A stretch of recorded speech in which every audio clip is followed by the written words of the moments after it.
Okay, let's get started.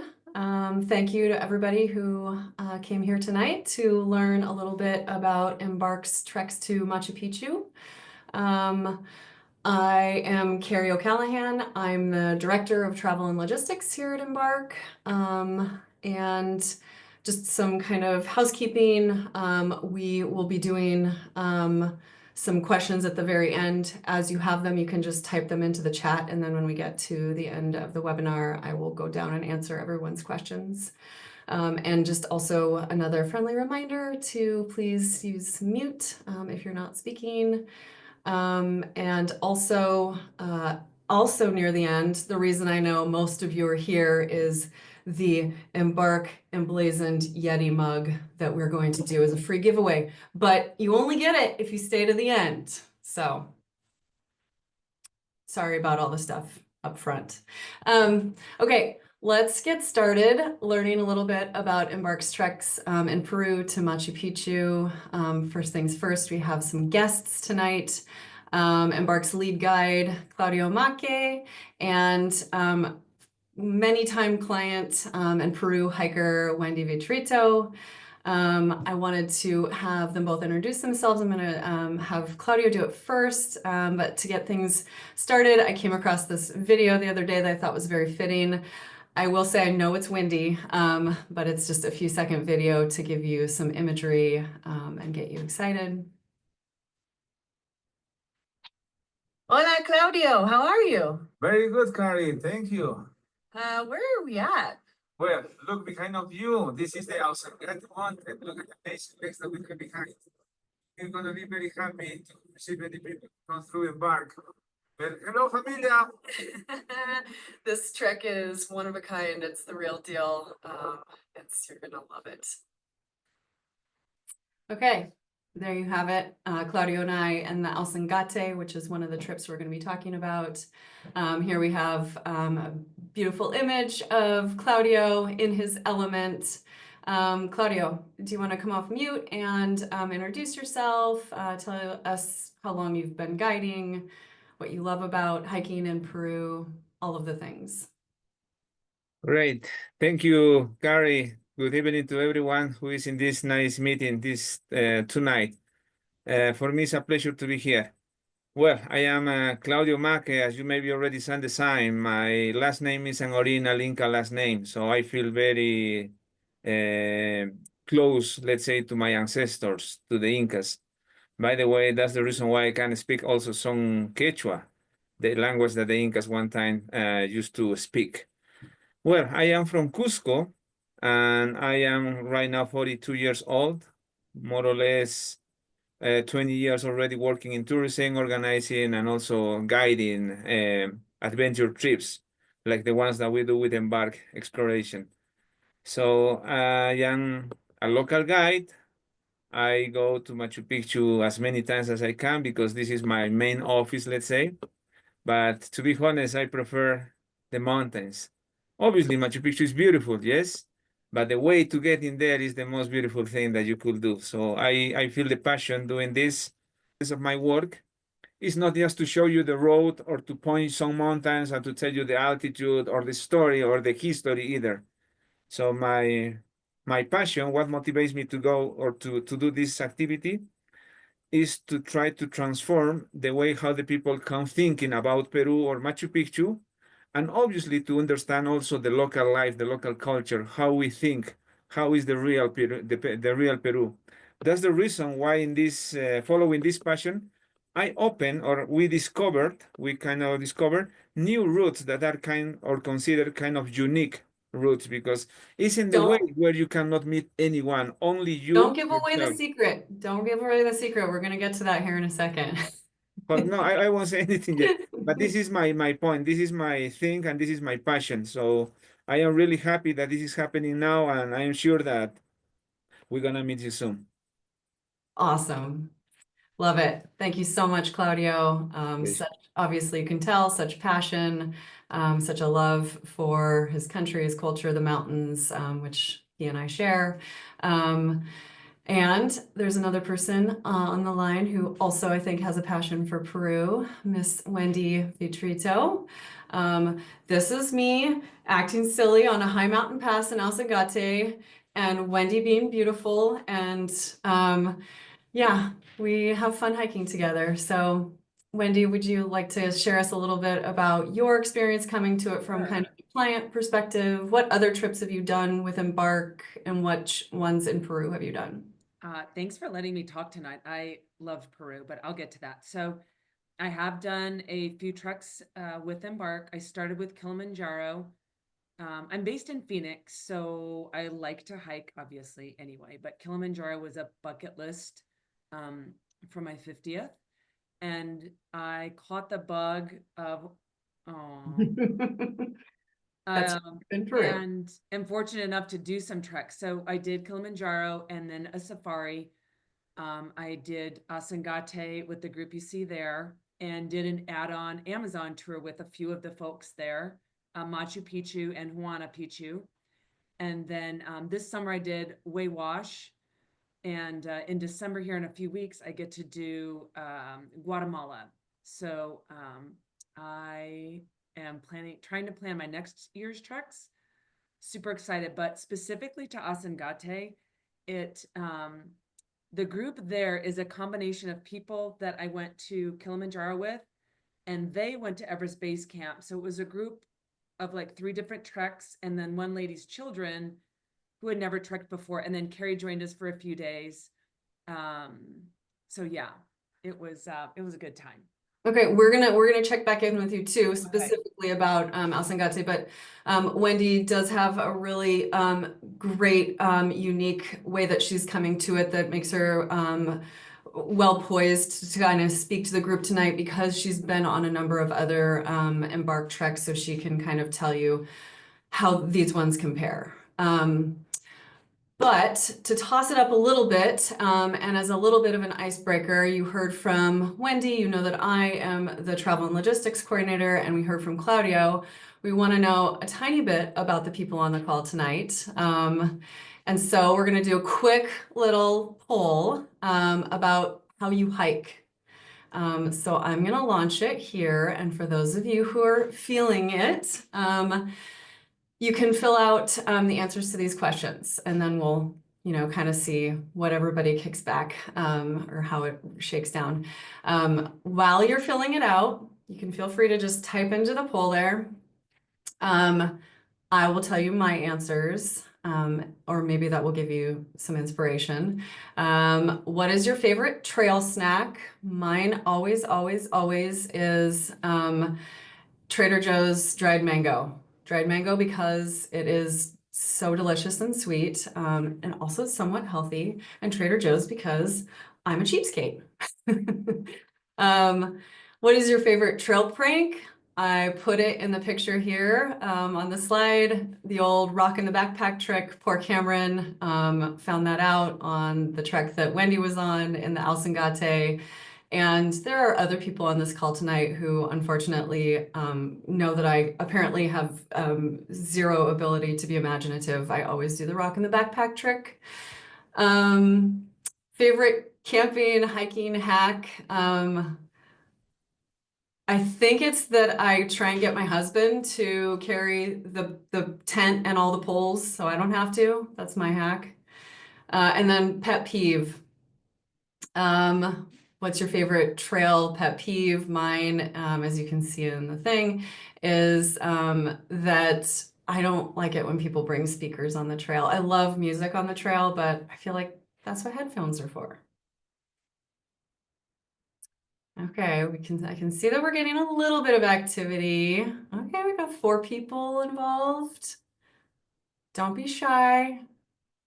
Oh, I should have told people this. The answers are anonymous for this. So, if you tell me that your favorite trail snack is a big old donut, nobody's gonna know that. Also, that's a great trail snack. Okay, we're in 2 minutes in, I'll give it like 20 more seconds. Give you guys time to write.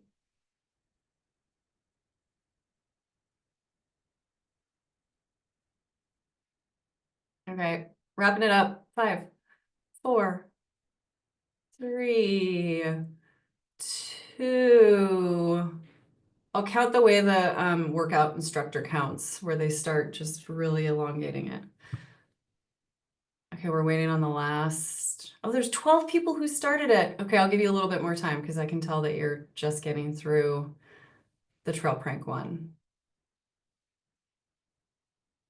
And if you haven't done the rock in the backpack, it's good. If it's not you, it's really good. Karen's back with the rock. Okay. I'm gonna end it. Sorry for people who are still writing. We got to get to like the actual substance of tonight. Okay. I'm gonna view the results in my browser and then I'm gonna share them so you guys can see them. Actually, I wonder if it did it. Can you see the results, Wendy? Okay. Let's look at what we have. Trail snacks, Reese's Pieces and dried figs. Nice. Gorp, trail mix. Cisco turkey sausage. Love it. I thought it was just going to be a turkey when I first started reading that. Yeah, your turkey on the trail. Scratch anything or peanut butter something. Freeze-dried bananas. Maple syrup. Baby Bell cheese. Nice. PB&J. Everything tastes good on the trail. Anything and everything, including a good old-fashioned PB&J. Pisco sour. I bet you that's Claudio, but maybe not. That's hilarious, whoever that was. Chocolate and ginger chews. That's fun. Favorite trail prank. Bring a lint roller. Acting like Chevy Chase and falling down. I'm not good at pranks. Maybe lying about distance. That's probably Claudio too. Just kidding. Claudio doesn't lie about distance. Double pants and someone has to pull off one set. That is good. That's funny. Okay, hiking, camping hacks, potato chips crushed for salt and snacks. Nice. Fan for blowing up the air in the mattress at altitude. Yes. Getting my husband to carry water. Somebody believes in me about the husband thing. Fill an Nalgene with hot water for bed. Yes. Reusing Mountain House bags for oatmeal. Nice. And I love my umbrella. Cool. Pet peeve, dog poop. Yes. Trash. Yes. Not even headphones. Okay. Noise, littering, speakers. Cool. Thank you guys for being good sports. Okay. We are moving on to what we're all actually here for, but I had to break the ice a little bit. So we're going to start off with some inspiration here. Most people come for this, but what they never see is this.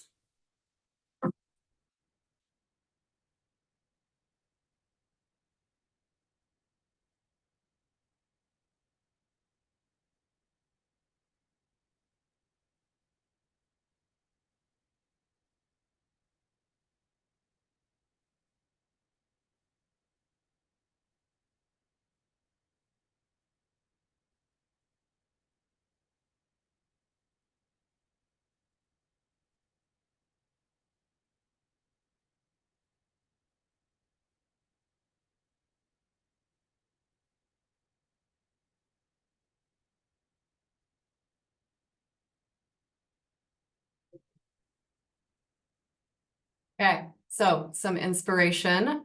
That is a highlight video for the Alsen Gate trek. That is one of the 2 that we're going to be talking about tonight. But first, let's get into kind of high-level facts about trekking in Peru for those of you who have not been to Peru. Trekking season. Remember, Peru is somewhat equatorial compared to what we're used to. That means when you're talking about trekking season, that means wet season versus dry season. And the dry season in Peru is April through October. July in there, about the middle of all that. July is the driest, but it's the coldest month. And June is busy, but with lots of really great cultural activities, especially in Cusco. So June is a really lovely time to visit Peru. These are high elevation treks that we're talking about, and so it is mandatory to acclimatize and get your body ready for that elevation for 2 to 3 days prior to hiking, and we experience a pretty high rate of failure for people who don't give themselves time for that. On that note, for the trip in total, you generally need about a minimum of 9 to 11 days in the country to really kind of get into it. All of our treks are non-technical. You're not going to be using crampons or ice axes or scaling up a mountain. These are hiking trips. These routes are truly unique. We've curated them to be kind of off the beaten path, not something that your average Inca Trail trekker is going to know anything about. They are remote, they are exclusive, and they are really, really scenic, and they are kind of difficult too. They involve high passes, so that makes it a huge mental and physical challenge. You're generally hiking about 6 to 8 hours per day. Like I said, going up and over multiple passes. You're not climbing to the top of a mountain, but because you're hitting a high pass every day, each day has its own kind of obstacle that you have to get through and subsequent reward. And in that way, these treks are really quite dynamic, different scenery every day, different challenge every day, not just kind of slogging along. So it's really cool in that sense. And finally, these are pack animal supported. So you're just carrying a day pack. It's not like a backpack kind of scenario. So these are the 2 treks that we're going to be talking about tonight. Embark does offer a number of hikes in Peru in general, but we wanted to highlight these tonight. They're our faves. We are talking first about the Alsen Gate Circuit, which is a 10-day trek total. Well, it's a 10-day itinerary, 31 miles and a difficulty level of 4 on a scale of 1 to 6. And then we'll also hit on the High Passes of Santai, which is an 11-day itinerary, 40 miles and a difficulty level of a 4.5. So it's a little bit more difficult than the Alsen Gate. And just to kind of put it in perspective, especially for people who are joining us who may have been on some other hikes with Embark, we have a ranking system from 1 to 6. 1 would be like glamping in New Hampshire. 6 would be like Aconcagua. Everest Base Camp and Kilimanjaro are 5s. So the treks we're talking about tonight are just a tiny notch down from a Kilimanjaro or an Everest Base Camp. This is the area we're talking about. We fly in and out of Cusco. The way the routing works is everyone gets routed through Lima and then connecting flight down to Cusco. The Alsen Gate region is just south of Cusco, and the Salcantay region is northwest of Cusco. And speaking of Cusco, we love us some Cusco. It is just the most delightful World Heritage Site city, so much culture, so much history. It also happens to be a great place to acclimatize. It sits at 11,000 feet, so you'll definitely feel it when you fly in. But all of our itineraries have 2 days in Cusco put on the front end for acclimatization, so you can rest, hydrate. We do have a really comprehensive city tour that we run because there is so much to learn about the city. It really is packed full of history. It is safe, it is charming. We stayed there for a number of weeks a couple of years ago with our kids. We love it. And as I indicated earlier, June is when they celebrate the solstice, and Cusco comes just absolutely bonkers alive. There are festivals, there's parades every single second of every single day. There's something going on. It's really, really fun, and it's gets you excited for the experience that you're about to have. Okay, so trek features of the Alsen Gate trek. This is a 10-day itinerary. There are 6 high passes on our trek in the Alsen Gate Mountains where we're doing a circuit. It is 4 hours south of Cusco. It features the famous Rainbow Mountain. Not sure if people have heard of that. You loop almost all the way around Alsen Gate Mountain, which is the 5th highest mountain in Peru, which is saying something because the Andes are very high.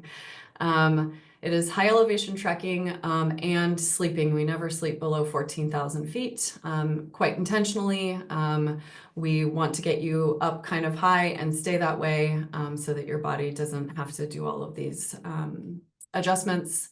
It is pretty remote, and aside from local farmers, we're mostly alone in these mountains.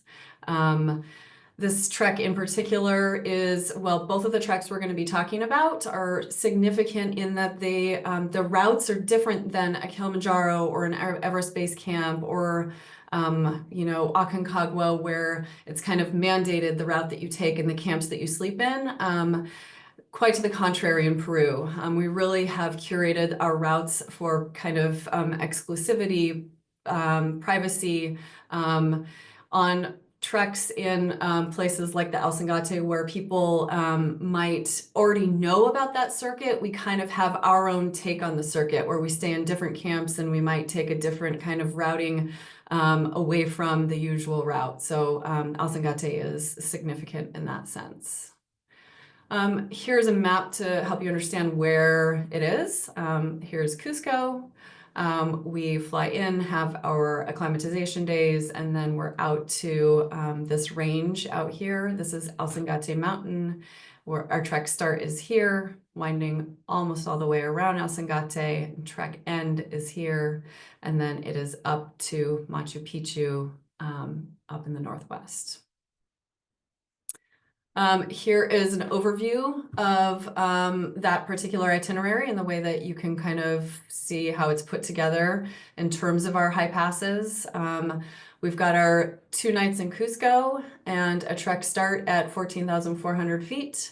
Our first pass is at 16,000 feet, 16.4, and working our way all the way up to our highest pass, Palomani Pass, at 17,125 feet.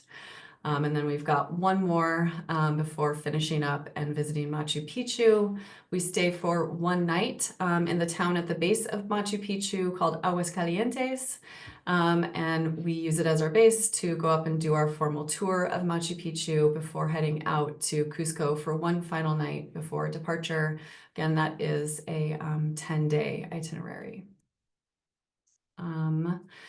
And this is where I wanted to kind of bring Wendy back into it and kind of get her take on the trek. I'm going to scroll through some images while she's talking, but Wendy, did you want to tell us a little bit about your experience on the Alsen Gate? So before kind of Kilimanjaro was a big bucket list item. I had not thought of Peru as this major trekking center. And so when I decided, went with some friends, you know, as I mentioned earlier, and it was a challenging trek. Like, I had trained for Kilimanjaro, but Peru was much more challenging than I expected. I had trained for it, but it was just a breathtaking, like, I'd worked hard and the views are so much different than Kilimanjaro. The nature, the flora, fauna, like all of it was just amazing. And even seeing you show the pictures from the city before, it just brought back so many memories of, it's much more cultural. I think some of the things that I remember most were Claudio and how some of us we were feeling the elevation a little bit, and maybe combined with a little bit just not feeling well in general. And the pace of the trek varied from day to day, and Claudio always made sure we were feeling good and eating. And did we need meds? Were we ready? Did we need to ride the horse? Some of the people in our group did ride the horse, you know, a little bit. But the challenge was great. Like, it was unexpected, as I mentioned, and it was just fun. It made it fun. Like, I think I had to remind myself I could do hard things, and that trek helped me do that. Claudio was amazing. I never felt unsafe. I know sometimes that's always a concern when you're traveling abroad, but we were super remote. It was just super relaxing and chill, and you had to work really hard, and we had fun at the end of the day. Even when Carrie put a rock in someone's backpack, Luckily, it was the youngest person in the group, so he could handle it because I'm not sure the rest of us could. Um, what else was special? You know, Claudio, I remember, so he mentioned he speaks Quechuan. We didn't see any other humans. I don't think most of our trek, a couple of times maybe.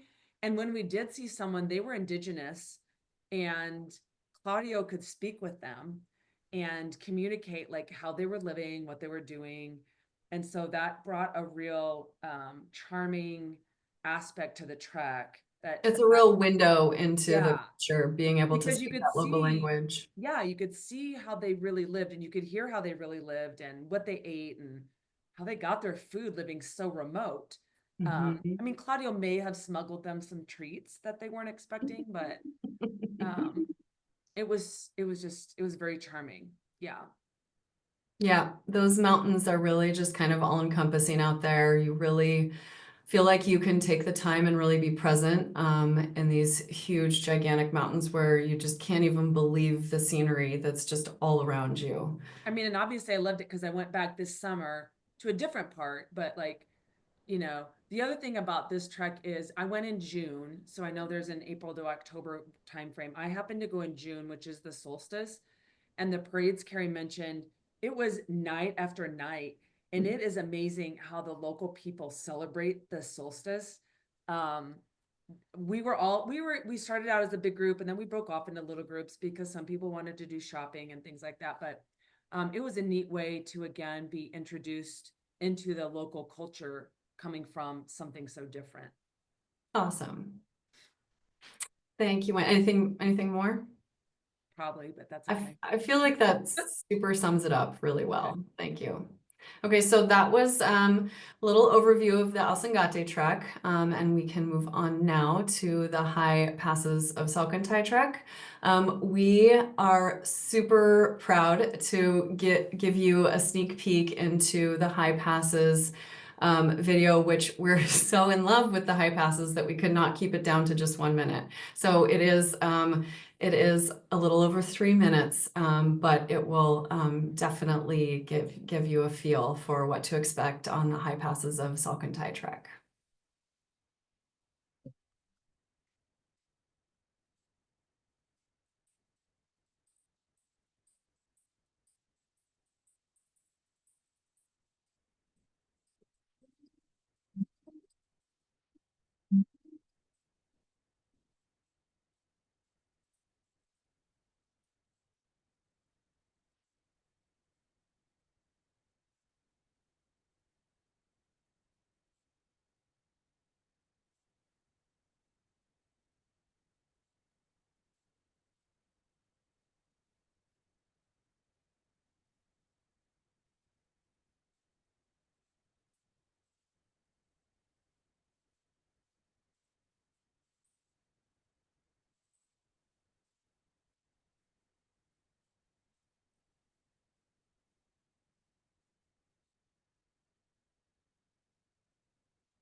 Okay.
That gives you a little idea of what to expect on the High Passes trek.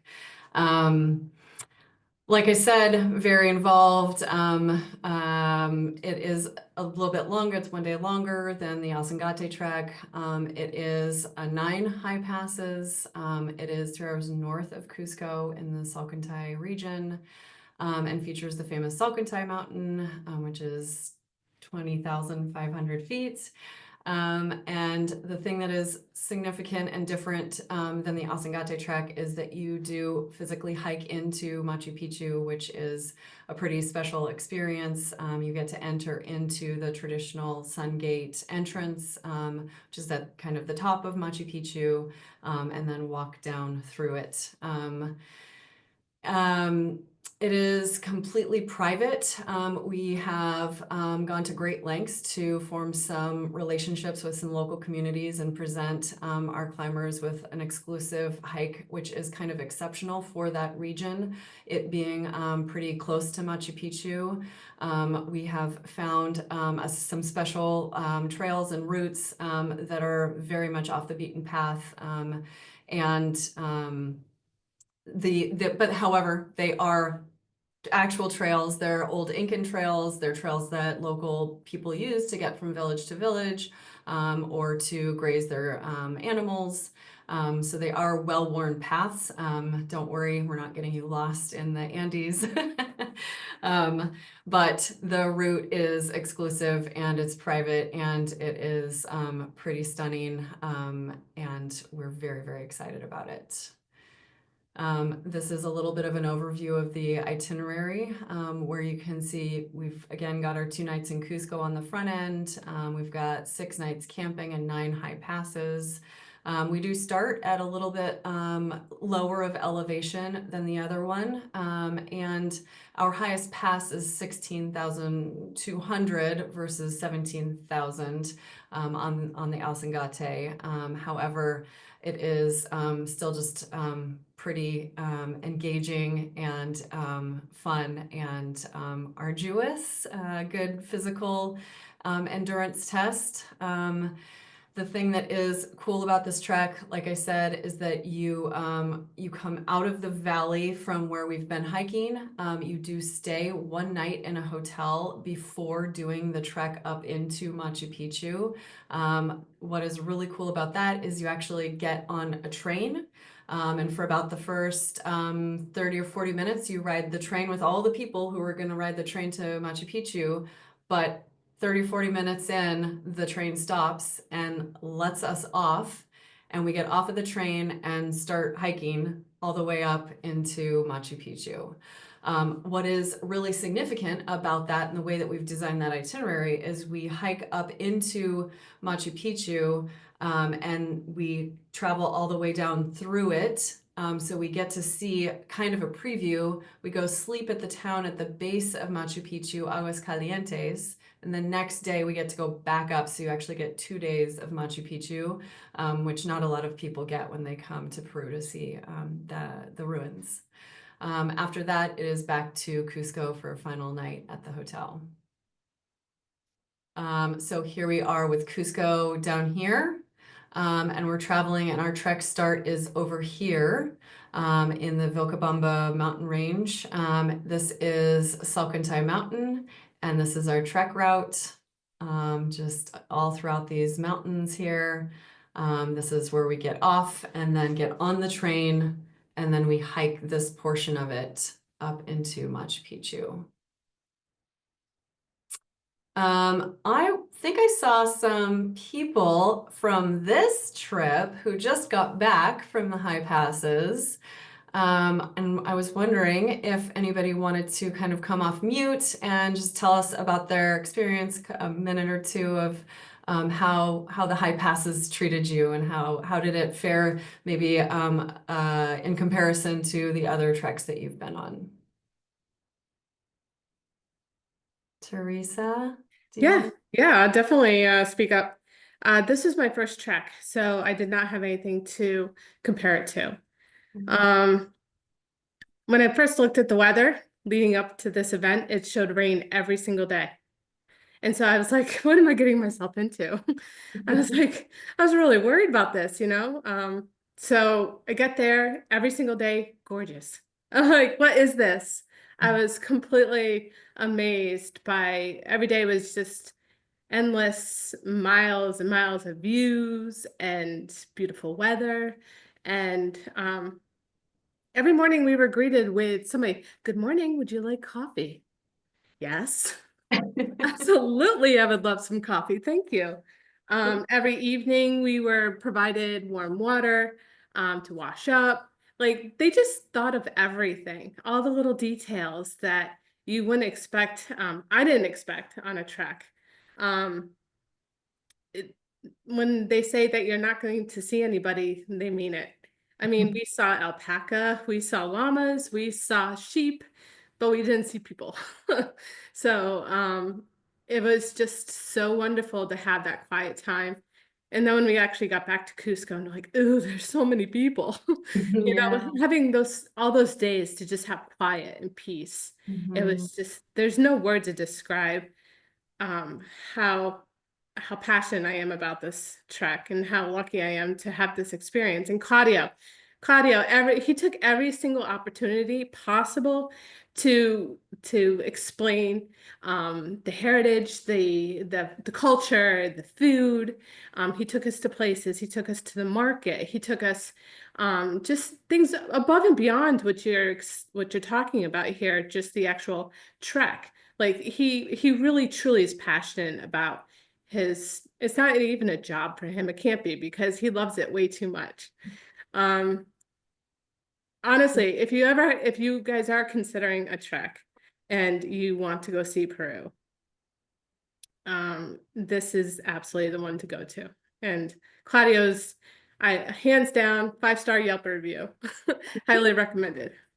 Awesome. Thank you, Teresa. Yeah, Claudio packs so much substance into any one of our given treks that when you finish, you wonder, was it 5 years long? Like Yeah. it's so all encompassing, and he does it so well. So yeah, thank you so much, Teresa, for speaking to that. You bet. Okay, so we learned a little bit about both of those treks and what's involved with them. Both of them are considered fully supported camping treks, and so for people who may have not done anything like that before, that means that all of your gear is transported and set up for you. You don't have to put your tent together, you don't have to make food. All of our meals are prepared for us. Beginning to end. You only carry a day pack with you during the day, and then the horses and the horsemen get it from camp to camp each day. And as both of the previous climbers alluded to, or maybe just Wendy alluded to, we always have a horse or two that's physically traveling with us while we're hiking, because these are higher elevations. So if you feel like you just need a break, you can always get on a horse. So just some kind of imagery of camp life and what you can expect on either one of these trips. We've got our cozy mess tent for meals or afternoon kind of hang out and play cards once you get to camp. Got your cook tent where I swear magic happens in that tent. I don't know how they're making these like 5-course meals at 15,000 feet. You have your composting toilets. We do all of that for you. We get you all of your water every single day, purify it. And it's available in the morning when you wake up, and the afternoon when you get back into camp. It's all done for you. We have 3-person tents, which we put 1 or 2 people in, so you have enough space. So you're really kind of styled out. And as both the ladies said, every morning you're woken up by our camp staff with a warm beverage. And it's delightful. And when you get done with your trek and you're kind of expecting that in the morning, you're like, wait, nobody's here to hand me coffee first thing in the morning. It's kind of a letdown. And then we have our beautiful cook, Toribio, who is a tried and true member of the Embark team. He cooks on all of our treks. He is amazing. Like I said, you can't believe the kind of food that he's turning out in these remote locations. But he's been doing it for decades. He has cooked for mountaineers on the side of Alsen Gate Mountain. He can cook any kind of food restrictions or preferences, you name it, he can do it, and he's happy to do it. And he is a bright, shining star. He's awesome. We love him. This is our beautiful mess tent. And then just another view of what I love most about being on trek, which is just sitting back and enjoying the scenery. Okay, so moving on from camp life, just to kind of round things out, because I know it's hard when you first get presented with both of these trips, like how they compare to each other. Basically, High Passes is a little bit higher level.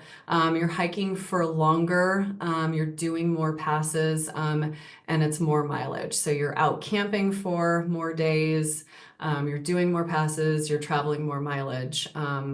That's kind of how they compare. And then something that everybody, both of those previous trekkers touched on was how much the culture plays into a trip into the Andes. It really is just, it's not a show. Like, people are very, very into their heritage and their traditions, and they like to kind of share that with us. So we have blessings and shaman, and we do traditional barbecues, which you saw in the video. These are coca tea leaves that we're bringing out, and we present them to the mountains to grant us safe passage through. The ladies love to tell us about textiles and woven goods, because that is literally what their clothes are made out of out in the mountains. And another image of shaman, and then to bring it back to Cusco and all the celebrations. It really is very, very special, and like I said, like kind of all-encompassing. And also, there's llamas. You have to come for the llamas because they're so cute. This one's the cutest.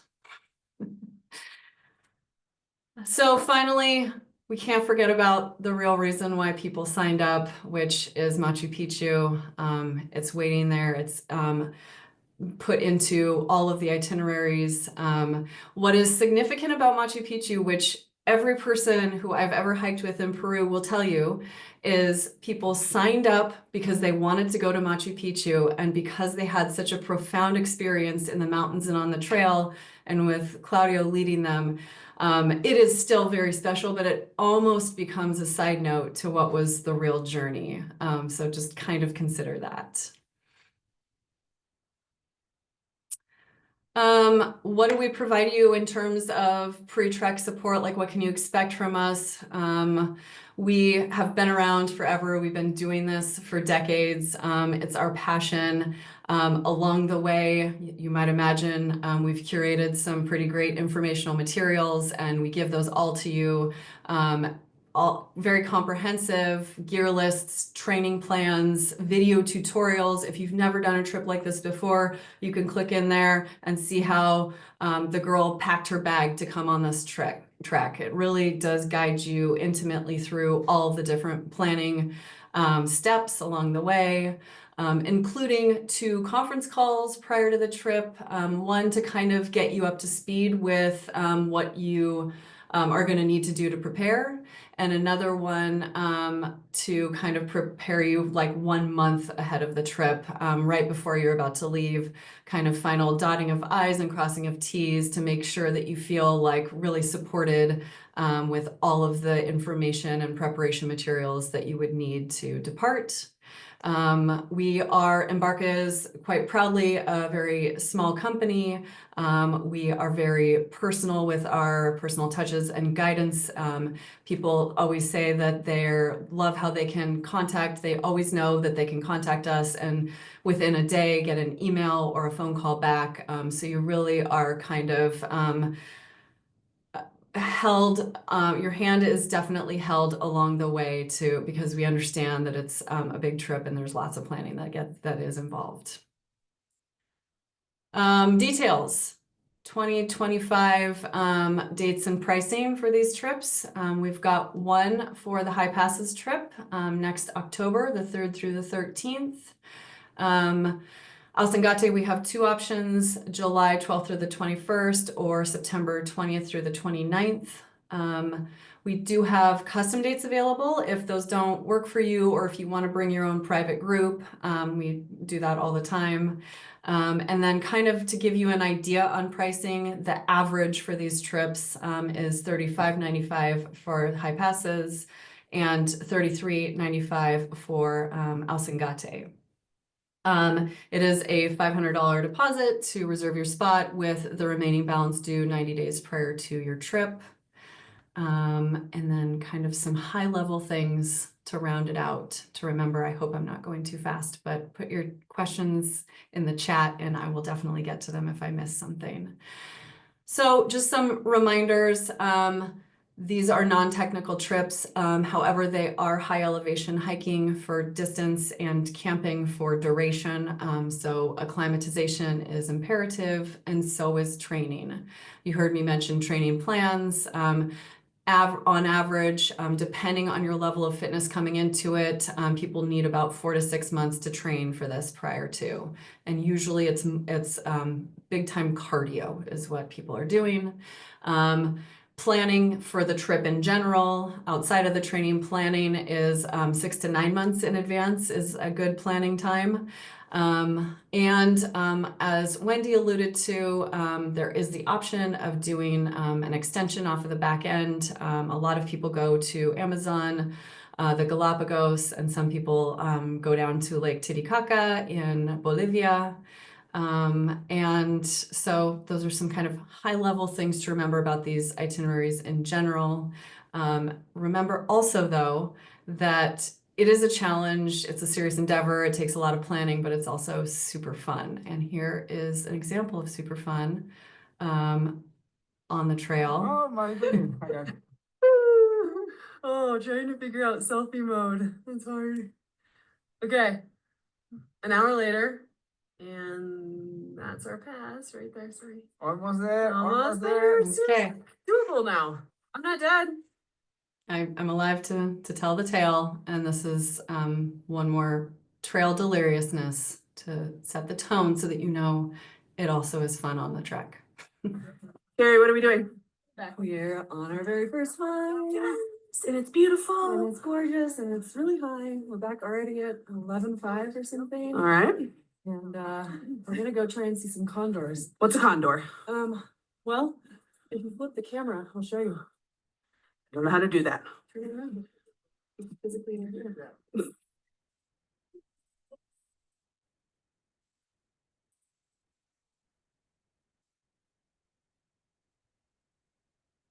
I'm sorry. Lo siento.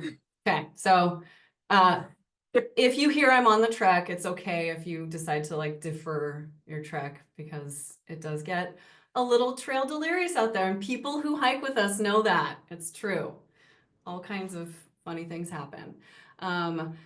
This is our family with Claudio and beautiful Yuri, the assistant guide on the Alsen Gate, having fun. And also just, you know, we did train for it, but our kids were able to do Alsen Gate, so it is achievable for sure. And one final video, and then I promise I won't do any more videos.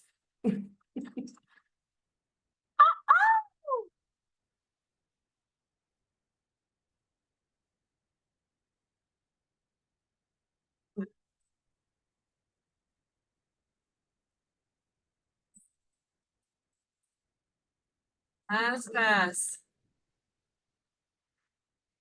Okay, so the final piece of fun, I know it's the one reason why you guys all hung in there. We're gonna do a little drawing for the Yeti Embark Emblazoned mug. So, we are going to pick an elevation. Let's see, let me make sure I have everything in order. Okay, if you want to be considered, and this is not anonymous because we need to know who you are, pick an elevation between 10,000 and 20,000 feet, and whoever gets closest gets the mug. And I've already put it in the slide deck, so it's all above board. I'll give you guys a few seconds.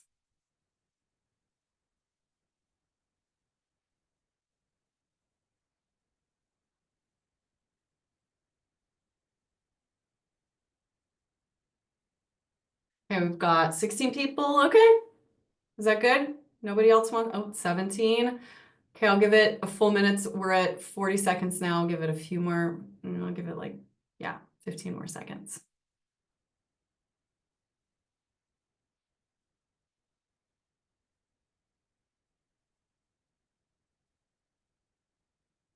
Okay, 5, 4, 3, 2, 1. Okay. All right, I'm gonna view the results on my end in my browser, and then I'm gonna pop over here and share them with you guys. Okay, so the answer was Palomani Pass at 17,125 feet. I'm not sure what you guys can see, but on my end, I show that there is 16.2, 18, 17,000, 17.5, Maxine Bodson. I think Maxine wins it.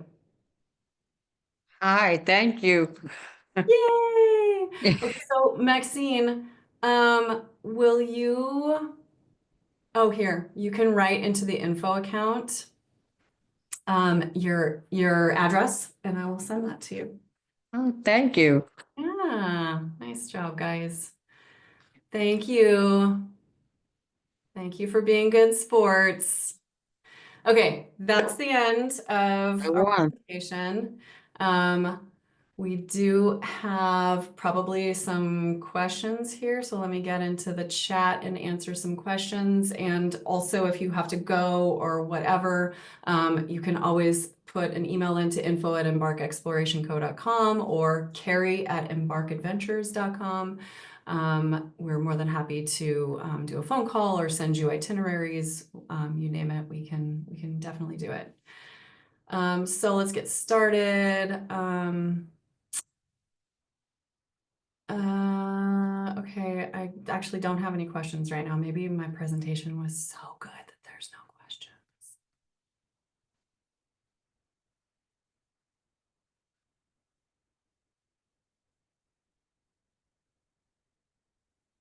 No?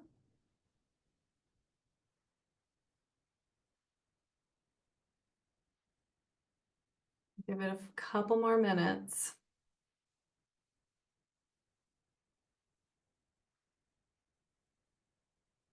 Okay.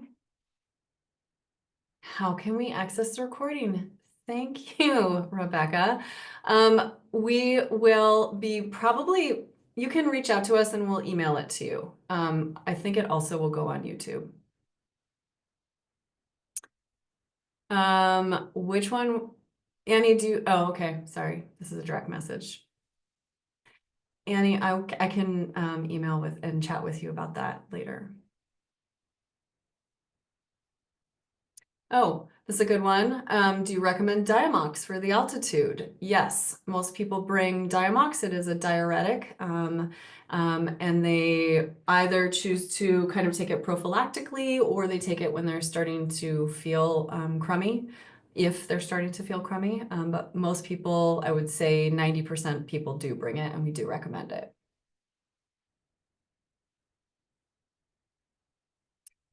I'm actually going to answer the question that Annie asked me in the private message. I hope that's okay, Annie, because I think it's pertinent. which one of these hikes would you recommend for the age group of about 30 years old? And I would say either of these are great for that. High Passes is a little bit more challenging, so if it's a younger age group, maybe High Passes. Do you handle shuttles and pickups between hotel and the airport? Absolutely. Door-to-door service, for sure. And people often ask, do you need a visa to get into Peru? No, you do not need a visa to get into Peru. And they don't require any vaccines or proof of vaccines to enter either.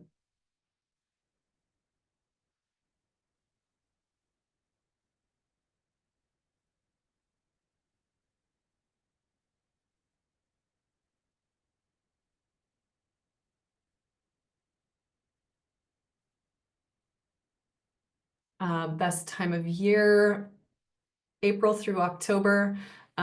July is the driest month, but it's also the coldest month. But April through October are all good hiking months for Peru. It's the dry season. Oh, June versus October. Claudio, what do you think June? Oh, you're on mute. There you go. What do you think June versus October? Well, as you just mentioned, June is very special because of the solstice, no? And almost every single day we have parades in the city, and this is something also that shows how the local people feel about to be Peruvians or Cusqueñans, because yeah, you can see how colorful everything is in that time, and also very noisy. Okay, so June. June, yeah. Okay, cool. Thank you, Claudio. Can you describe generally the time and type and amount of training you recommend 6 months in advance? Yeah, it's mostly cardio that we're recommending, and mainly it's getting out there and hiking and making sure that your gear is working for you and physically getting geared up for hiking. So what our training plan does is it brings in a lower level hiking about once a week, and ramping it up in distance and elevation, and then also putting weight in your backpack as you get further into that training program, and you progress up to sequential days hiking. So by the end of your training, you are hiking 2 or 3 days on end at higher elevation or at longer distances and for more elevation gain. In there is some yoga, there is some little bit of body weight training as well. What would trekkers need to pay for besides airfare and their trip fee? Other things that, depending on how you're coming into this adventure, would be trip insurance. Everybody is required to purchase a policy that at least covers evacuation and medical. So that's usually, depending on the state that you're in, usually around $100 to $100 for what we require. And then gear, depending on, we say about $500 in gear if you don't have any gear to start with. So that's kind of the extras. Wendy, can you think of anything that I'm forgetting? I think gear is a big one. Okay. Because on Alsen Gate, we don't need sleeping bags, right? Or do we need sleeping bags? Yeah. No, right, Claudia? Yeah. No, not on either of these. And then any extra spending or souvenirs, like stuff like that. But If you feel like bringing a few extra dollars to tip the amazing staff, tip money can be factored into that too. A few $100 extra for that. That's all voluntary though. This is a really good question. How does this compare to Kilimanjaro? So I've been on a number of treks in Peru where people have said that it feels a little bit more arduous than Kilimanjaro. However, it does not have that really intense nighttime high altitude summit that Kilimanjaro has. And that's why it doesn't rank up to a level 5. Like Kilimanjaro having that nighttime summit, it's a doozy. And it's just a really, really long night and day, and neither of these treks have that. This is a hard one, Fran. Fran's asking, what's the temperature range in the available trips and dates? So as Teresa alluded to, these are the mountains and this is mountain weather. And you could go into it thinking that it's gonna rain the whole time, and then it is bright and sunshiny and you're wearing a t-shirt when you're hiking. Well, except you're not, because you're trying to protect yourself against the sun, but it can be very nice and pleasant. But Claudio and I were up there in October, and it sleeted and snowed on us one afternoon, and then the next afternoon it was 50, 60 degrees out, which was very warm because you're at higher elevation and the sun is more intense. So I wish I could answer that question for you more definitively, but I'm trying to already get you prepared for the Andes. Come expecting anything and everything.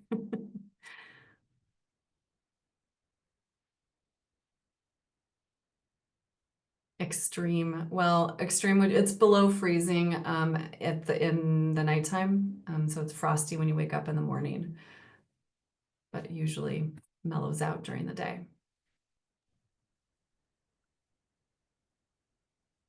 Do you want to speak to that, Claudio? No, yes, please. Actually, I wanted to ask you the permission. And I consider, well, in the last question, even along or during the dry season, which is considered between April to November or October, there could be some non-expected rain. That's why we always recommend to the clients to bring always rain gear with you in your backpack. Always, always. Even when the sun is sunshine or very clear, very blue sky. So we always recommend that, because also it can protect you from the wind, from the cold winds, as a windbreaker. And yeah, I always like to say that there is not bad weather if you get the right gear, right? So this kind of trips or this kind of treks is also something that probably put you over your limits, or the limits that you think you have, because when you are there, you think that you are even stronger to support colder or warmer temperatures. So this is part of the experience as well. But obviously nothing too extreme, nothing too extreme. So Well, we yeah, just have to be ready for that. it is still, somewhat equatorial, and so that's true. Yeah. It's more moderate by and large. In addition to this, Carrie, if you don't mind, I would like to say something that I consider very, very important too. I mean, two things. First of all, the crew that come with us is local people. So we hire or we contract local people from the areas. That's why we get also the license from the communities to hike by these areas, right? So also the fee that you pay is going to be distributed with these local people. And this is another way how we include these people in the touristic activity. We have to try to be responsible as well with them. The same idea with the environment. That's why maybe some clients can mention that you will say that we almost never find trash along the way compared with other trails where I still go, and that's something that I want to keep. So this is something that I also told to Carrie that we should keep as a secret, because we don't want to commercialize that too much, because we know already what happens when this is popular. And that's another thing also that I like to do. I mean, just to be in unique places. And one more thing that also, sorry for adding this too, Oh, good. as I like to do photography, I really love landscapes clean of anything, even or either people. So only us and the nature. And in the photos, well, actually, most of the photos that you are looking now are my photos. So that's why I like to also represent. Thank you. Awesome. Yes, Claudio is an amazing photographer. We are running past our hour-long time frame, so I'm going to wrap us up. But if you have further questions or you would like a copy of the itinerary, feel free to reach out to us. You can do the info at Embark account that you see there. You can contact us on social media. My email is carrie@embarkadventures.com. Yeah, thank you all for coming and being curious and being active listeners and putting up with my dorkiness. Super appreciate sharing my love for Peru with all of you. And thank you very much for Wendy and Teresa and Claudio for chiming in. It was really great to hear from you all. All right. Thank you, everybody. Thank you, See you next year. Claudio. Okay. Bye.